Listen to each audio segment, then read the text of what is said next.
Andrew Berry also discussed Baker Mayfield, the Browns' expectations that they will move on with him as the starting quarterback and what they expect in 2022. We fully expect, Baker to be our starter and bounce back. So I think Kevin mentioned this yesterday. So yes, generally speaking, we're looking forward to Baker, obviously getting healthy in the off season, and then putting good work, through the spring and with his coaches for, having the type of season that we know we can have moving forward.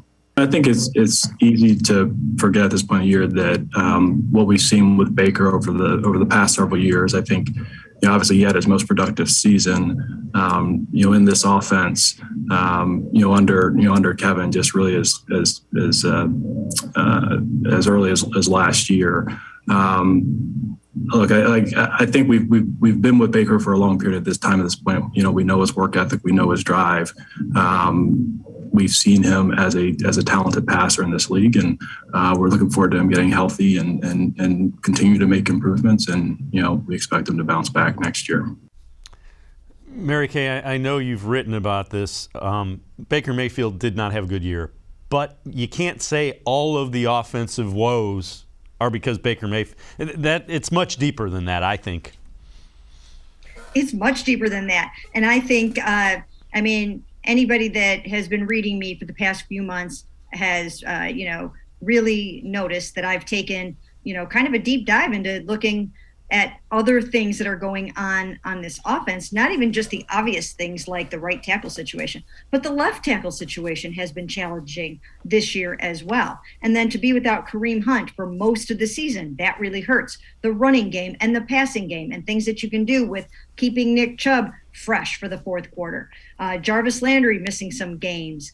And then the big blockbuster thing in the middle of the season, and that was your ex-receiver, your number one deep threat, Odell Beckham Jr. departing the football team. And, that just left a huge void and a huge hole. So I do think that there is a lot to be said for the fact that there were a lot of things going on around Baker Mayfield this season that were out of his control and led to a very poor performance in the passing game. Yeah, and the one thing I would say, think back, and if it's possible, go back and look at what he did in that first game when everybody was reasonably healthy. I know they didn't win, but that Baker Mayfield that was playing quarterback against Kansas City Chiefs looked drastically different than the Baker Mayfield we saw later in the season. Well, that is true, David, but there is something that sometimes I think that needs to be pointed out about that football game as well. And that is that the Chiefs were without two of their best defensive players in that football game, including, depending on how you want to look at it, either their best defensive player or their second best defensive player. They were without Tyrann Mathieu and Frank Clark in that game.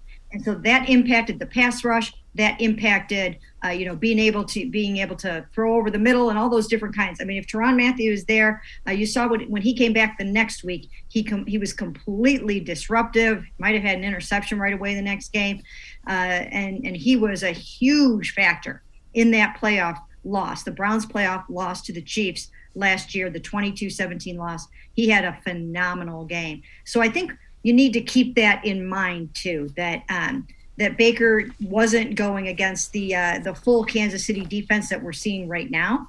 And for the most part, he had a pretty full complement of players around him, except for Odell Beckham Jr. That was a little bit of the shocker in that game, that they thought Odell was going to play, and he kind of tapped out right before the game. So just some things to keep in perspective there.